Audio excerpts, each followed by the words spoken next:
Достар, сәлем! Сегодня я подготовила для вас урок о словах с корнем бас. Мы разберем, как этот корень используется в разных словах и выражениях и какие значения они приобретают. Перед началом урока хочу сказать всем рахмет за подписку, за лайки, за комментарии. Если вы не подписаны, подписывайтесь на мой канал, чтобы я дальше для вас могла снимать уроки. Ал енді бастайық. Слово «бас» переводится как «голова». И второе его значение – это как главный. Например, «басым ауырып тұр». «Басым ауырып тұр». У меня болит голова. А бас-бухгалтер переводится как главный бухгалтер. Бас-редактор – главный редактор. Менің досым емхананың бас дәрігері. Менің досым емхананың бас дәрігері. Мой друг – главный врач поликлиники. Следующее слово «басы». Басы переводится «начало». Фильмнің басы қызық болды. Фильмнің басы қызық болды. Начало фильма было интересным. Кітаптың басын ғана оқыдым. Кітаптың басын ғана оқыдым. Я прочитала только начало книги. Басында. Басында переводится сначала или в начале. Басында мен сені түсінбедім. Басында мен сені түсінбедім. Сначала я тебя не поняла. Или же басында қорықтым, кейін үйреніп кеттім. Басында қорықтым, кейін үйреніп кеттім. Сначала я испугалась, потом привыкла. Бастау. Бастау – начинать, приступать. Мен қазақ тілін үйренуді бастадым. Мен қазақ тілін үйренуді бастадым. Я начала изучать казахский язык. А басталу, басталу, начинаться. Қазір фильм басталады. Қазір фильм басталады. Сейчас начнется фильм. Сабақ 9-да басталады.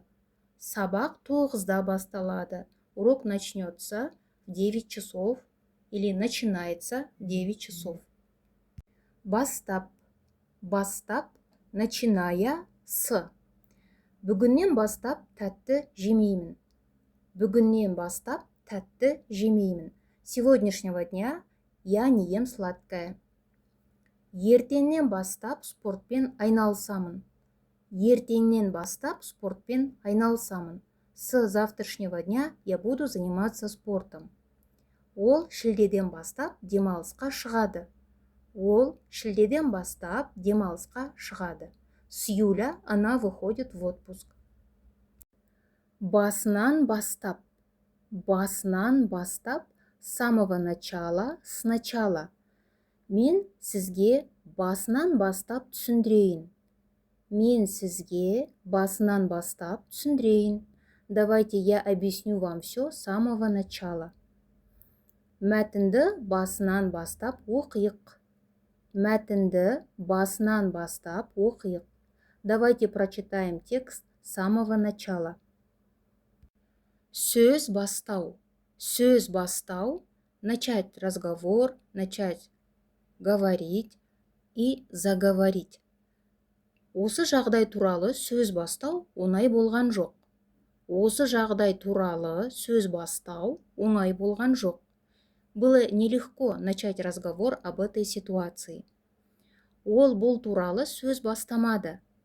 Ол бұл туралы сөз бастамады. Она не стала заводить разговор об этом. Бас қосу. Бас қосу – собираться вместе. Бүгін кешке достарымызбен бас қосамыз. Бүгін кешке достарымызбен бас қосамыз. Сегодня вечером мы соберемся с друзьями. Басын қосу. Басын қосу – объединить, собрать вместе. Бұл жоба бірнеше маманның басын қосты. Бұл жоба бірнеше маманның басын қосты. Этот проект объединил нескольких специалистов. Бастық. Бастық – начальник. Бастық мені кабинетіне шақырды. Бастық мені кабинетіне шақырды. Начальник пригласил меня в кабинет. Басшы, басшы руководитель. Ол біздің бөлімнің басшысы. Ол біздің бөлімнің басшысы. Он руководитель нашего отдела. Басқарушы, басқарушы управляющий. Қонақ үйдің басқарушысы қонақтарды қарсы алды. Қонақ үйдің басқарушысы қонақтарды қарсы алды. Управляющий гостиницы встретил гостей. Жалғыз басты кісі или же жалғыз басты адам. Одинокий человек. Бұл үйде жалғыз басты адам тұрады. Бұл үйде жалғыз басты адам тұрады. В этом доме живет одинокий человек. Ол жалғыз басты ана. Ол жалғыз басты ана. Она мать-одиночка.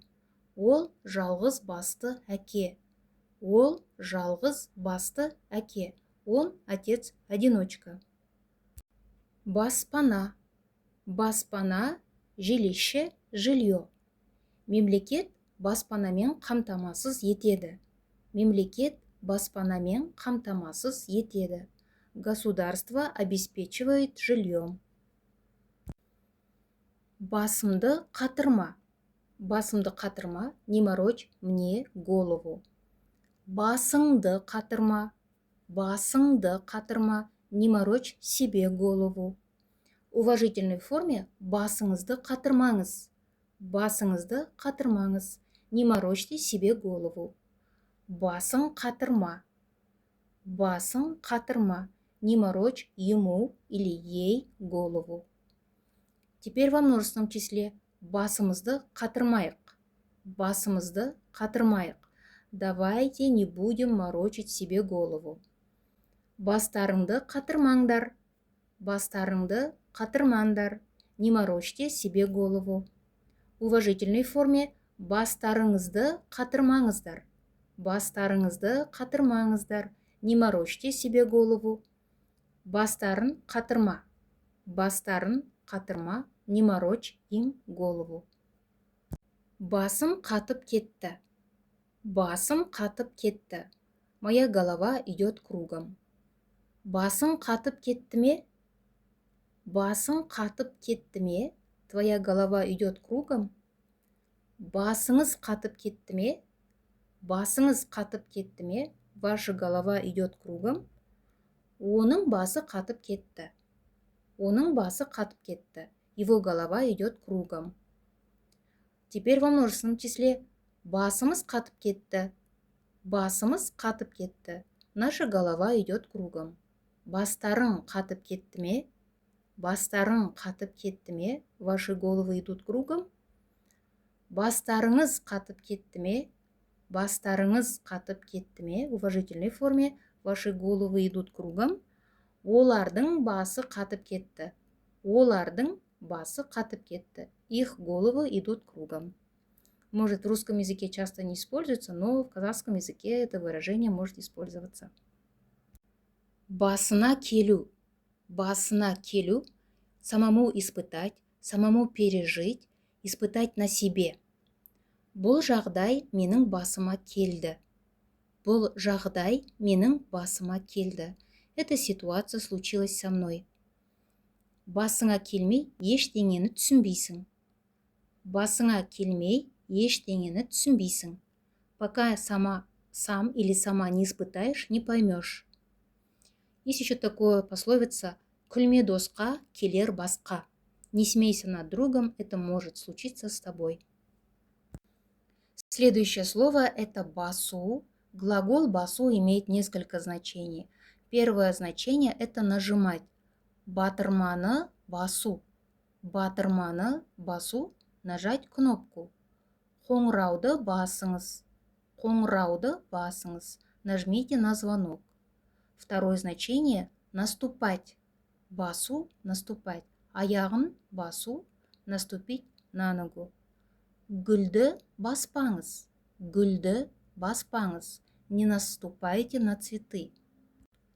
Слово «басу» также переводится «подавлять», успокаивать. Ашуын басу – подавить гнев или же подавить злобу. Жөтелді басатын дәрі. Жөтелді басатын дәрі. Лекарство от кашля. Или же лекарство, подавляющее кашель. Прекращаться, утихать. Жел басылды, ветер утих. Жаңбыр басылды, дождь прекратился. Басу также переводится как покрывать. Например, қар жерді басты. Қар жерді басты. Снег покрыл землю. Следующее значение слова басу – это как печатать, издавать. Например, ол кітап басу ісімен айналысады. Ол кітап басу ісімен айналысады. Он занимается изданием книг. А следующее слово, например, кітап шығару. Это тоже обозначает издание книг, выпуск книг. Например, ол кітап шығарумен айналысады. Ол кітап шығарумен айналысады. Он занимается изданием или же выпуском книг. Хатты басып шығаршы. Хатты басып шығаршы. Распечатай письмо, пожалуйста. Басып шығару, распечатать. Достар, надеюсь, этот урок для вас был полезным. Я вам желаю удачи в изучении казахского языка. Если мои уроки полезны для вас, можете поддержать мой канал донатами. В описании оставлю координаты. Келесі сабақта кездескенше сау болыңыздар.